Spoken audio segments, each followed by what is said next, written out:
listening to the program here, but Lester Holt, NBC News, just reporting that one of the attendees has deceased, has died from injuries as a result of the shooting.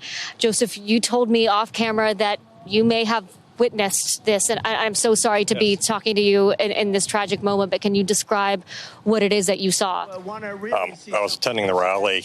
I was in the set of bleachers, the very far left of the podium where President Trump was speaking. I was there with friends. I heard several gunshots. The man beside me suffered a gunshot wound to the head, was instantly killed, fell to the bottom of the bleachers. Another woman looked like she got hit in the forearm or hand. And then at that point in time,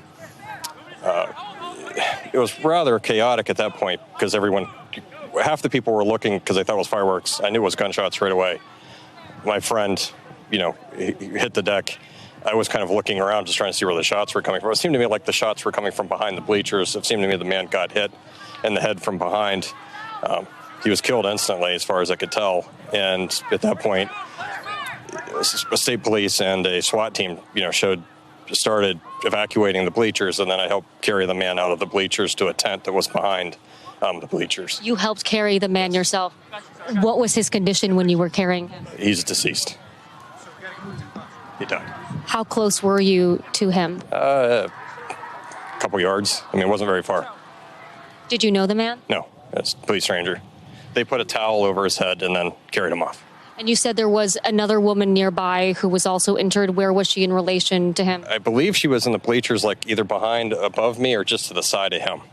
But it seemed like she was kind of at my flank, and then she flinched, and it looked like she had taken a gunshot wound to the forearm and hand.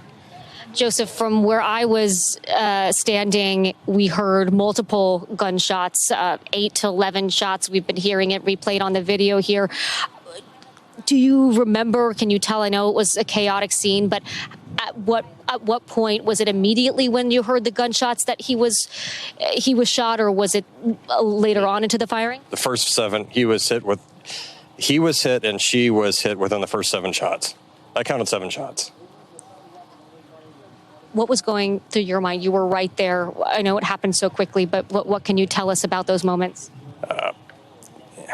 First, I was in shock because I know what gunshots sound like, so I knew they were gunshots. I couldn't tell from where they were coming from. And when I noticed someone got hit, then I noticed, it seemed like they were coming from behind me. And it just was pandemonium. And then I heard some more shots, and I couldn't quite tell where they were coming from. But I counted the first 7. They were very loud and very close. And it killed one man and wounded another woman.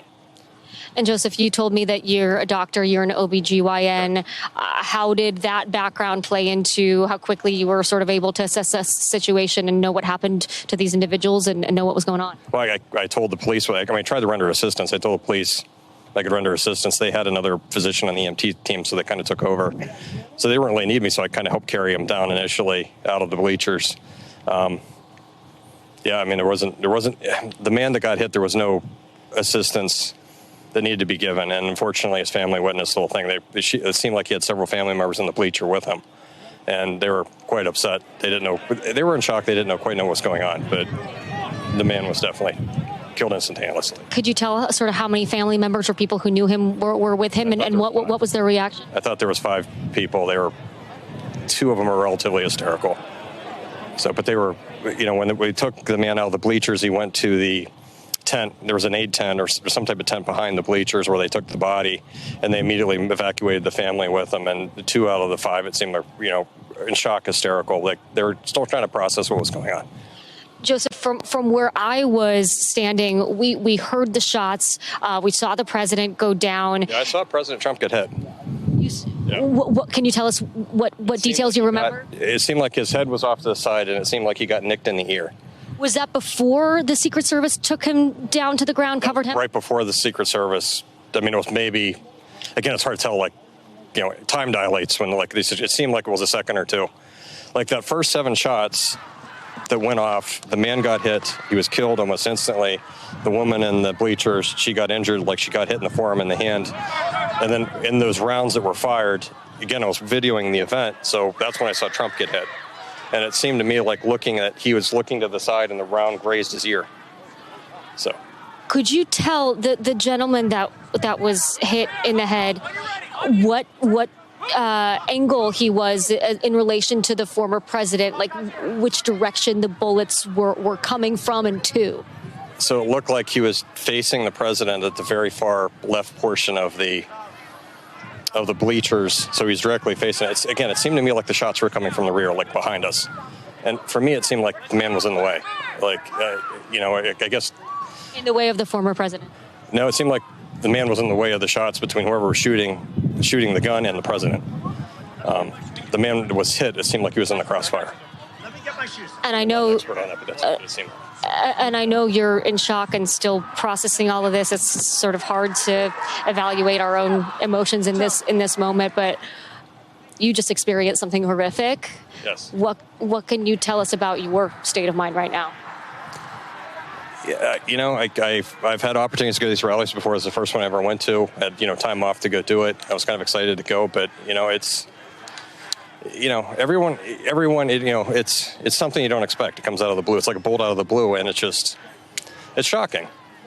The way politics goes in this country, it just seems like it's really polarized. Everyone's just very angry. I'm honestly shocked this didn't happen earlier. I was commenting to my friend who went to the event with me. I was like, the back behind the bleachers, it's really open. It seems like a really open venue. And it just, I got this sense that, if someone really wanted to do something, and again, I was openly talking to her, and I was like, if something was bad was going to be happening, this is the perfect venue to have. I just said this like an hour before it happened. I was like, this would be the perfect place to do it. And, surprisingly enough, it happened. A devastatingly prescient observation from you. Let me ask you one more question, because from where I was, there was confusion. Then Trump stood up and there were some cheers. And then people sort of remained, those that weren't in sort of the immediate zone where you were, people were still sort of cheering, talking, trying to figure out what was going on. How quickly did you know that whether or not there was still a dangerous situation? It seemed like people sort of started to try to move on very quickly, not sure what had happened, right? So how soon did you know whether or not it was even safe? Did you want to get out of there? What did you witness in sort of the immediate aftermath once the shots stopped? Well, it seemed like the shots went off, everyone thought it was a prank. Everyone, I think, got a sense, like when I looked out into the crowd, everyone thought I think the initial reaction, everyone thought it was a prank. I knew better it was a gunshot because I just saw a guy get hit. And it did. For those of us that didn't see, it's some people started laughing, some people were confused. It wasn't immediately clear to the crowd that didn't witness what you witnessed, that this was, in fact, a dangerous and deadly situation. Oh, it was a dangerous and deadly situation. The problem is it's a large crowd. And when the gunshots went off, I think they were, again, my sense was they were being shot from behind, so they sounded a bit muffled. So it sounded more like a firecracker going off. So I think the initial reaction from the people around me were like, okay, well, someone brought fireworks. I just knew better. I knew what gunshots sound like. And, when I saw the guy took a gunshot wound to the head, and I saw the woman who got hit in the forearm and the hand, I just knew that it wasn't fireworks. I mean, it wasn't fireworks initially, but I think the majority of the crowd didn't understand that it was gunfire. And, I think people took it really seriously when the SWAT team started jumping over the rails. So I don't know what to tell you outside of that. Joseph, I know this. I can't imagine what it takes to describe what you just witnessed in these moments, right in the aftermath. So we thank you so much for sharing. We're happy to. Lester? Yeah,